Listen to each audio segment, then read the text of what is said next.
Brilhará sobre eles a glória do Senhor. Serão vestidos de beleza e de esplendor. Receberão o corpo glorioso, a semelhança do corpo do Senhor.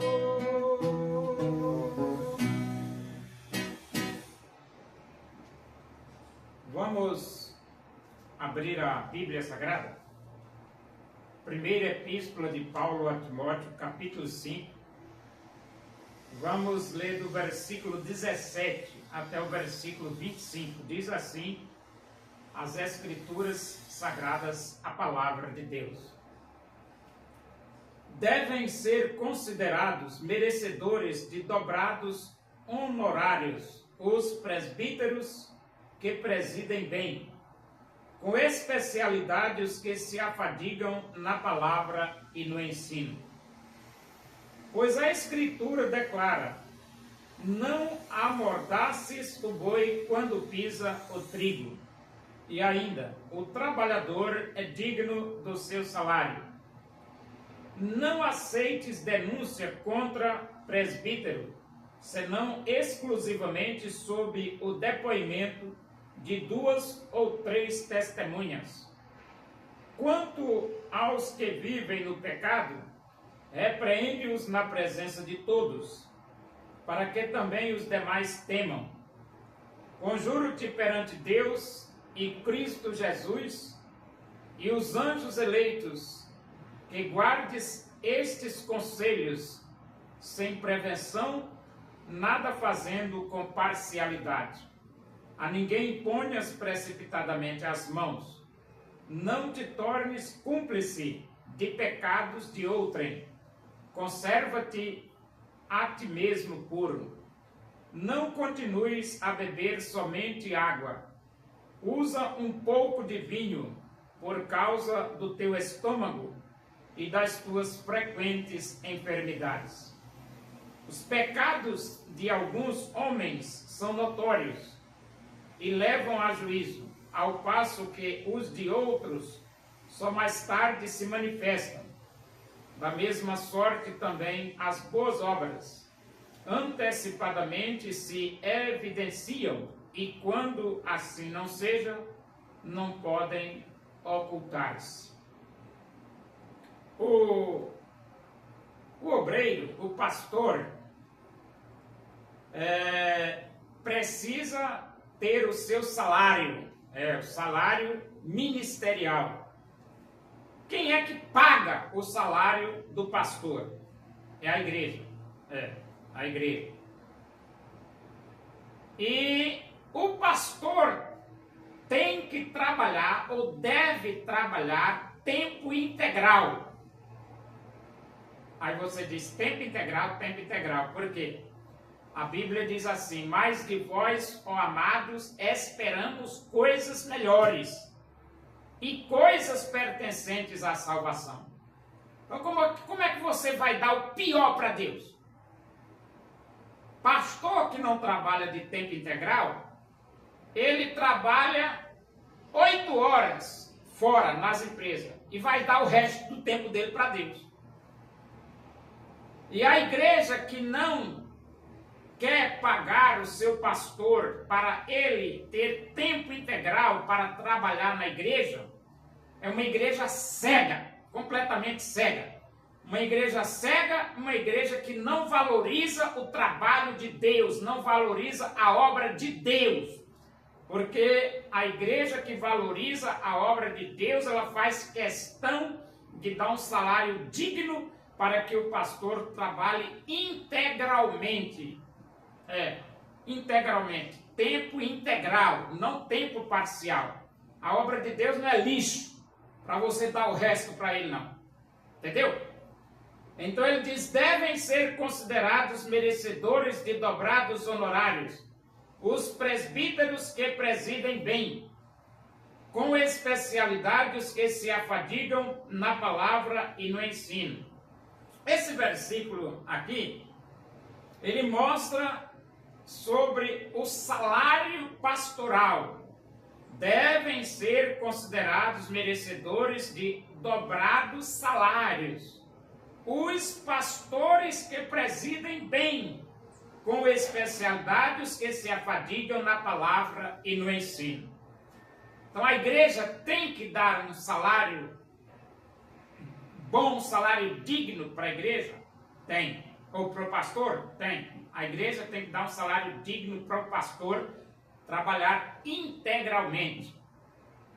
Mas os presbíteros que presidem bem, que se afadigam na palavra, têm que receber salário dobrado. É um salário bom e dobrado.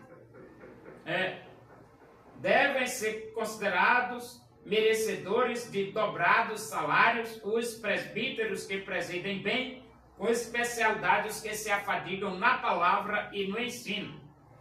Então a igreja vai dar um salário digno, um salário excelente, um salário alto e dobrado. E ele diz assim, pois a escritura declara, não amordaces o boi quando pisa o trigo. O boi está trabalhando. Você vai fechar a boca do boi para ele não se alimentar? Aí ele não vai ter força para trabalhar. Assim é o pastor. Se você nega um salário digno, como é que você, pastor, vai trabalhar com fome? Está ficando maluco da cabeça? Aí ele diz, e ainda, o trabalhador é digno do seu salário. Olha, se o trabalhador é digno do seu salário, imagine o pastor, rapaz. Você sabe o trabalho que um pastor faz? A importância de um trabalho de um pastor é incomparável. Não tem como se comparar o trabalho de um pastor com outras funções aqui da terra. Não tem. E você vai dar um salário de miséria para o seu pastor, rapaz? Larga de ser miserável. E então ele diz, não aceites denúncia contra presbíteros, senão exclusivamente sob o depoimento de 2 ou 3 testemunhas.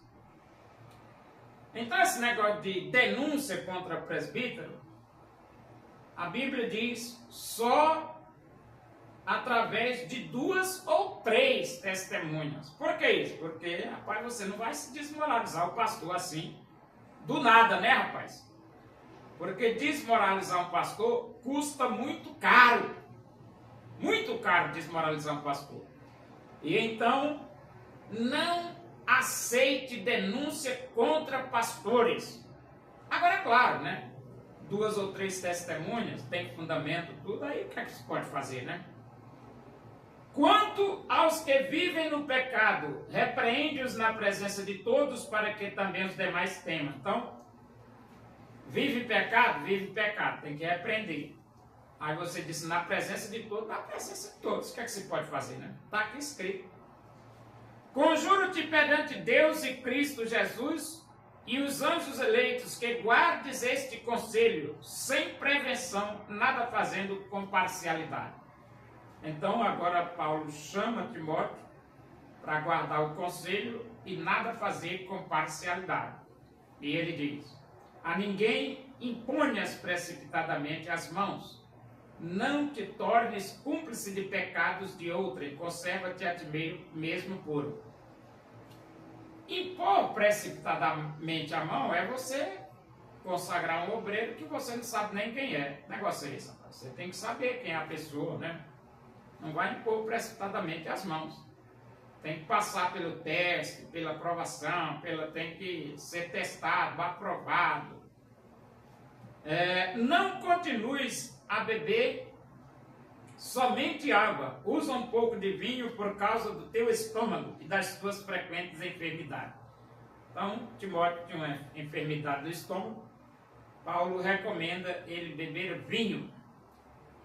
Só que não é para ficar bêbado, né, rapaz? Beber vinho como remédio. É diferente. Os pecados de alguns homens são notórios e levam a juízo, ao passo que os de outros só mais tarde se manifestam. Então, tem pessoas que cometem pecado que não tem como esconder. Vai para juízo mesmo. Agora, tem outros da mesma sorte também. Tem outros que ele diz aqui, da mesma sorte também as boas obras antecipadamente se evidenciam. Ele diz aqui, os pecados de alguns homens são notórios e levam a juízo, ao passo que de outros só mais tarde se manifestam. Então, muitas vezes você tem pessoas pecam, mas escondido, né? E vai se manifestar bem mais tarde, mas se manifesta, né? Da mesma sorte também as boas obras antecipadamente se evidenciam, e quando assim não seja, não podem ocultar-se. Então, tanto o pecado se manifesta, quanto as boas obras também se manifestam. Então, se você pecar, vai se manifestar, mesmo escondido, né? E se você pratica boas obras, também vai se manifestar, né?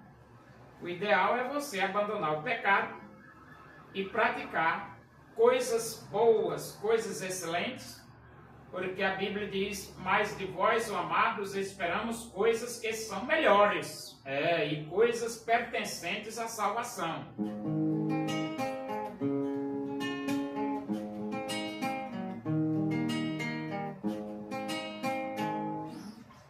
Porque Deus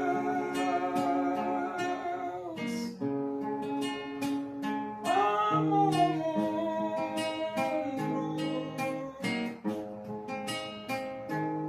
e deseja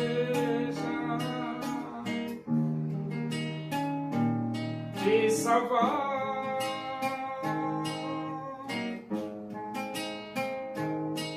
Seu Filho morreu na cruz,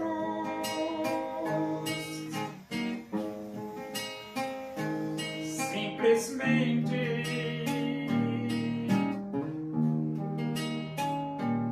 por te amar.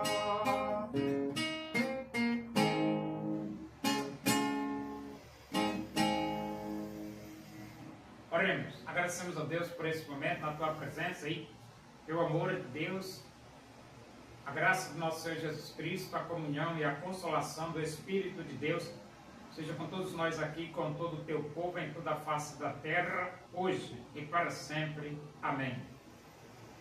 Boa tarde, que Deus os abençoe.